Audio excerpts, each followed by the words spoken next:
Dan dikabarkan juga ijazah dari Jokowi ini menunjukkan error atau tidak sesuai.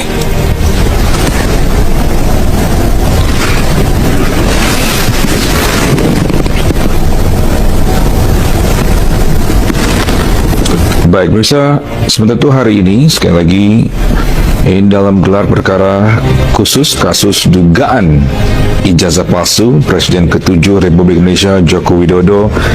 Ini ada yang lebih jelas bisa di center. Ya, sama 100. Warnanya 500.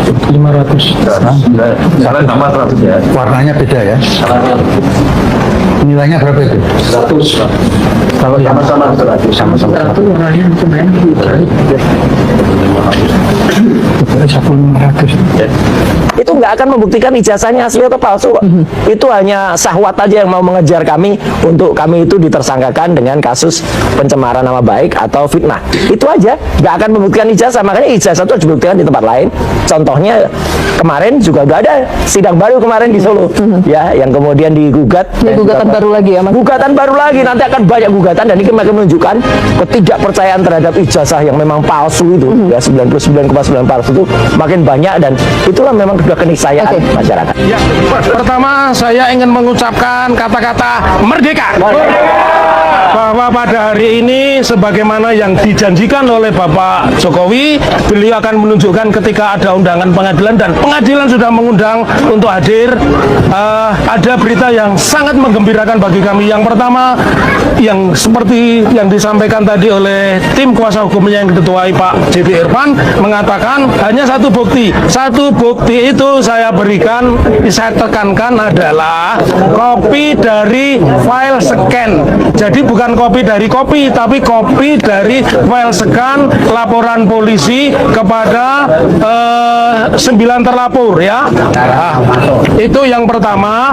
Kemudian yang kedua, otomatis berarti tidak pernah di dalam persidangan hari ini, dan tadi majelis hakim mengatakan kalau sampai tanggal 13 tidak bisa menunjukkan bukti tambahan, artinya memang tidak pernah ada ijazah yang dihadirkan di persidangan, ya. Kemudian yang kedua, UGM selaku tergugat 2, tergugat 3 yang notabene adalah tempat di mana Bapak Joko Widodo berkuliah dan sudah berulang-ulang dinyatakan oleh Bu Rektor, oleh Wakil Rektor, ya, bahwa beliau alumni UGM, itu pun hanya menunjukkan kopi dari persidangan. Jadi tidak ada kopi ijazah pun tidak ada. Yang keempat, yang sangat menggembirakan, polisi selaku pihak yang menyita ijazah, ya, yang kami gugat, dan inilah yang saya bilang kecerdasannya, polisi tidak mengajukan bukti. Nah, artinya sampai hari ini sidang itu tidak akan pernah ada yang namanya ijazah Pak Jokowi, dan makin menguatkan kepada kami memang ijazah itu tidak ada, ya. Oleh karena itu secara teknis lebih rinci nanti disampaikan rekan kami dan juga prinsipal akan kami tunjukkan ijazah. Jadi harapan kami hari ini kami bisa melihat, meraba, menerawang ijazah itu tidak akan kesampaian begitu. Nah, ya, terus ini saya ralat kembali saksi. Jadi mekanismenya tanggal 13 itu ada 2 versi.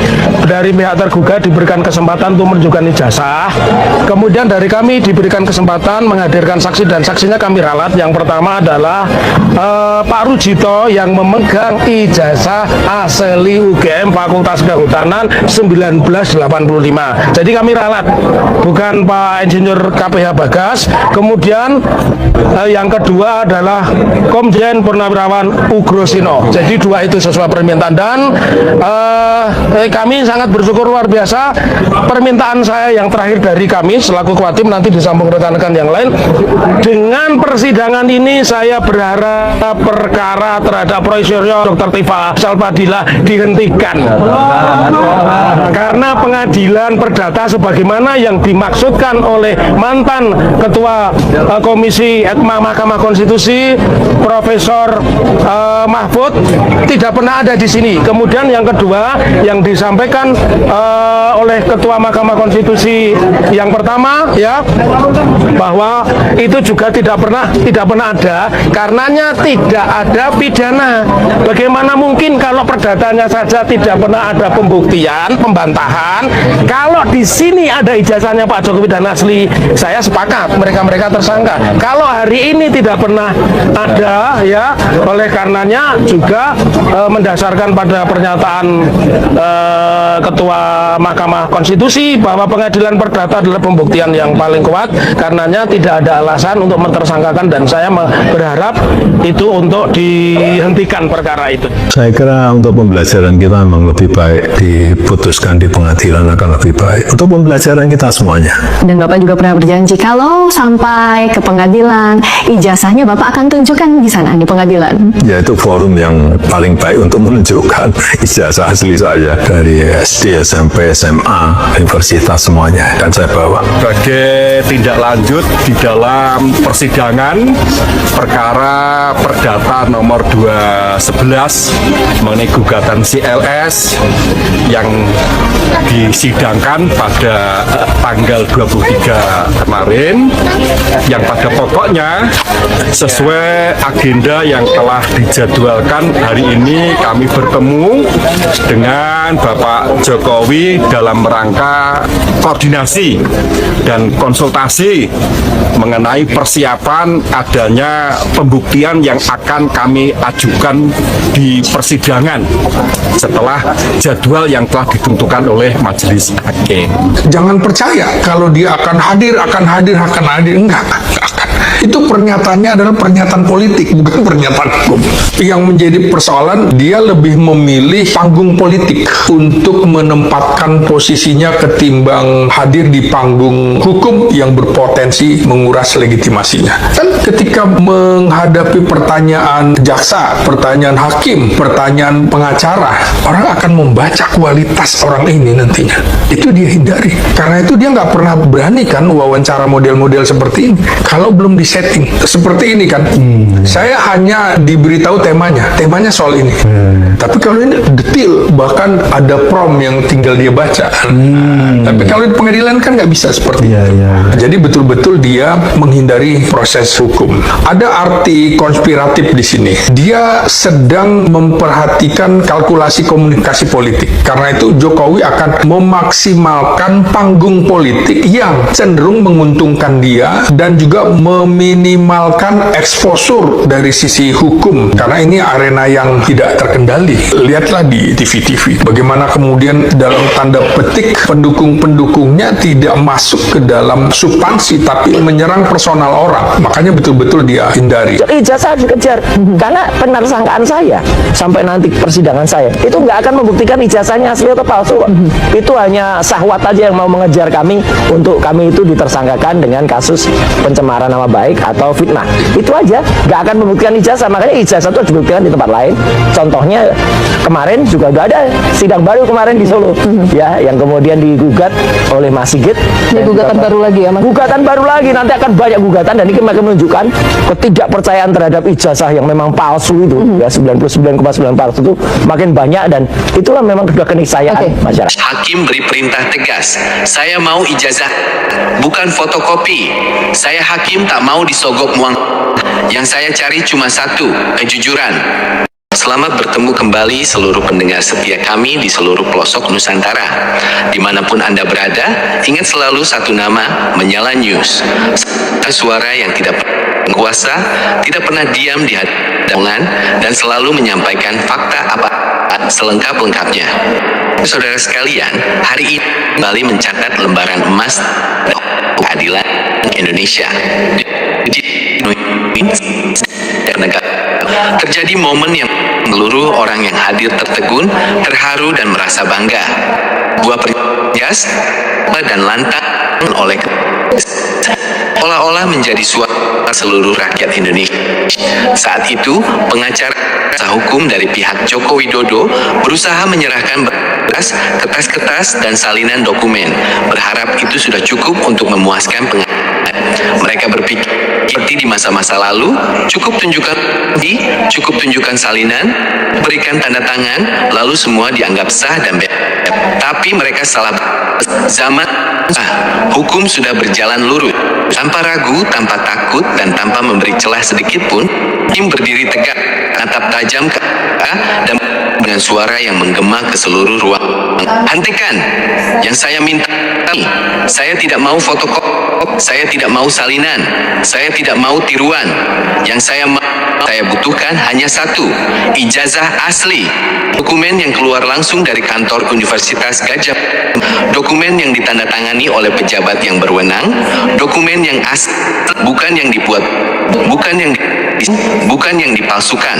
Dan kemudian dengan nada yang lebih tegas dan menyentuh hati, hakim menambahkan kalimat menjadi pembicaraan seluruh rakyat Indonesia. Ingat baik-baik, saya ini hakim, saya penjara yang ditugaskan untuk menegakkan kebenaran dan hukum. Saya tidak mau disogok, saya tidak mau makan uang haram dari siapapun, walau itu dari orang sebesar apapun jabatannya. Uang haram tidak akan membutakan mata saya. Uang haram pernah mengubah saya. Yang saya inginkan satu saja, kejujuran itu harga diri, kejujuran itu darah ini.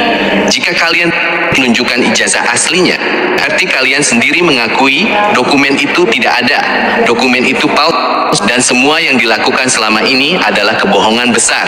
Suasana ruang sidang langsung hening sejenak, lalu dengan tepuk tangan yang meriah, banyak yang sampai meneteskan air mata.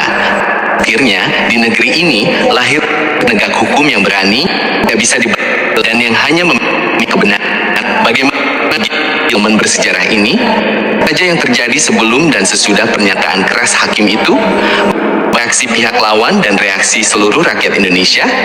Apa makna besar di balik kalimat mau disogok makan? Saya mau kejujuran, semuanya panjang, sangat rinci, dan sangat lengkap.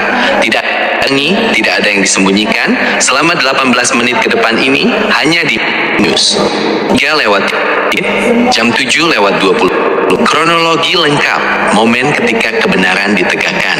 Saudara pendengar sekalian, mari kita ikuti detik demi detik bagaimana peristiwa besar ini berlangsung di dalam ruang sidang. Kami mendapatkan laporan langsung dari saksi mata yang hadir dan dari tim liputan kami yang ada di lokasi. Sidang berjalan lancar pada awalnya. Majelis hakim telah memeriksa seluruh bukti, mendengar keterangan saksi, mendengar penjelasan para ahli, dan mempelajari seluruh dokumen yang diajukan. Dari semua pemeriksaan itu, hakim menemukan satu hal yang sangat jelas. Semua bukti yang diserahkan pihak Joko Widodo, semuanya berupa salinan, semuanya berupa fotokopi, semuanya berupa data digital, dan tidak ada satupun dokumen asli yang bisa diperlihatkan. Hakim sudah menanyakan hal ini berkali-kali dalam sidang-sidang sebelumnya. Hakim sudah meminta dengan sopan, tolong serahkan dokumen aslinya supaya kami bisa memeriksa secara langsung keaslian tanda tangan, keaslian cap stempel, dan seluruh spesifikasi dokumennya. Tapi apa jawaban mereka? Selalu ada alasan. Dari dokumennya belum dibawa, dokumennya sedang diurus di universitas, dokumen di tempat aman. Paling konyol, dokumen asli rusak, jadi yang ada cuma salinannya saja. Mereka dengan begitu, mereka menunda, terus memutarbalikan, dan terus berharap hukum pada mereka. Mereka juga berusaha menginginkan trik lama. Kami melaporkan di luar sidang, mereka mendekati pihak tertentu, berusaha menawarkan keuntungan, berusaha memberi janji manis, dan berusaha mengirimkan tawaran materi yang nilainya sangat besar, dengan harapan agar hakim bisa lunak, bisa menerima salinan dan bisa memutuskan bahwa sah meski tidak ada aslinya. Halo sahabat politik, selamat datang kembali di saluran ini. Pada kesempatan kali ini, kita telah bersama-sama menyaksikan sebuah tayangan cuplikan video yang sangat menarik dan syarat akan isu-isu kritikal. Sebelum kita membahas lebih mendalam mengenai dinamika dan isu hangat yang sedang menjadi sorotan publik saat ini, saya mengimbau kepada Bapak Ibu sekalian untuk berkenan memberikan tanggapan di kolom komentar. serta menekan tombol subscribe. Hal ini sangat penting agar Anda senantiasa mendapatkan pembaruan informasi yang relevan, faktual, dan mendalam dari kami. Melalui cuplikan tayangan yang baru saja kita simak, terlihat jelas beragam respon serta pandangan kritis yang disampaikan oleh masyarakat netizen terkait polemik ini. Pada kesempatan ini, mari kita kaji dan ulas secara seksama beberapa poin tanggapan publik untuk memahami bagaimana aspirasi serta pandangan dan yang berkembang di tengah-tengah masyarakat kita. Poin pertama, aspirasi penegak hukum dan keadilan. Akun Sutarto merespon dengan tegas mendesak pihak berwenang untuk melakukan penindakan hukum terhadap keluarga pihak terkait secara adil dan transparan. Akun Petanko menyatakan dukungannya secara penuh terhadap gerakan penegak kebenaran dan keadilan demi kepentingan umum. Akun Masadi menyampaikan harapannya agar tatanan pemerintahan yang dinilai tidak berpihak kepada rakyat dapat segera direformasi secara mendasar. Akun Arifin menegaskan pandangannya bahwa seluruh bentuk kebohongan publik pada akhirnya akan terungkap seraya mengecam pihak-pihak yang dianggap telah merusak tatanan kehidupan berbangsa dan bernegara. Poin kedua, kritik terhadap tata kelola dan pengawasan aparat. Akun Shopping yang Irfan menyoroti aspek kesadaran publik yang kian meningkat. Mereka menekankan bahwa masyarakat saat ini semakin cerdas dalam menilai situasi politik yang tidak mudah terpengaruh oleh pembagian bantuan sosial secara mendadak. Akun Mardian dari Bengkulu serta akun Sriono memberikan kesentilan tajam terkait simbol-simbol kekayaan atau perlindungan fisik yang diduga digunakan untuk menyembunyikan aset hasil tindak pidana korupsi. Akun Saji Iman Sutrisno dan Bambang Sukisno secara berurutan menyuarakan pentingnya tindakan nyata untuk membongkar fasilitas tersembunyi yang diduga menyimpan dana hasil korupsi, menyita seluruh aset negara yang disalahgunakan serta mengembalikan supremasi hukum di tanah air. Poin ketiga, harapan reformasi dan kesadaran bernegara. Akun Martiana dan Bunga Matahari menyampaikan keprihatinan mendalam atas dugaan pemborosan anggaran negara demi kepentingan kelompok tertentu, seraya mendoakan agar perjuangan bangsa Indonesia senantiasa mendapat perlindungan Tuhan Yang Maha Esa. Akun Bung Julius dan Rosmani Manggasariwahi, pentingnya pemahaman seluruh elemen masyarakat mengenai kondisi bangsa saat ini. Mereka berharap agar penyelamatan aset negara serta penegakan hukum terhadap oknum aparatur negara yang dapat direalisasikan demi kesejahteraan rakyat yang masih berada di bawah garis kemiskinan. Baiklah teman-teman, tidak kalah menariknya komentar-komentar dari teman-teman kita netizen. Mari kita bacakan satu persatu. Teman kita Berkah Berbagi berkomentar, ya Allah, lindungilah para pejuang keadilan demi rakyat kecil Indonesia. Teman kita Putra Putrajaya berkomentar, bersatu tegakkan keadilan sosial bagi seluruh rakyat Indonesia. Teman kita Joko Jakarlolo berkomentar, bangkit dan lanjutkan buat besar demo. Kita kompak, setiap kota kompak pasti hancur. Teman kita Heri Barkot berkomentar, semakin hancur negara ini. Teman kita Rojikin berkomentar, hancurkan apa yang telah Jokowi lakukan mendukung demo mahasiswa. Teman kita Abang Nick berkomentar, wajib musnahkan otak koruptor berjemaah, bila lembaga hukum tersuap rakyat wajib mengusut. Teman kita Erianto berkomentar, ya Allah tunjukkan kebenaran. Kita lanjut, teman kita Zulzet berkomentar, saatnya semua koruptor dibasmi. Kita lanjut, teman kita Eli Dasma berkomentar, aneh bangsa Indonesia telah direndahkan, diremehkan oleh ijazah palsu. Di mana harga diri negara ini?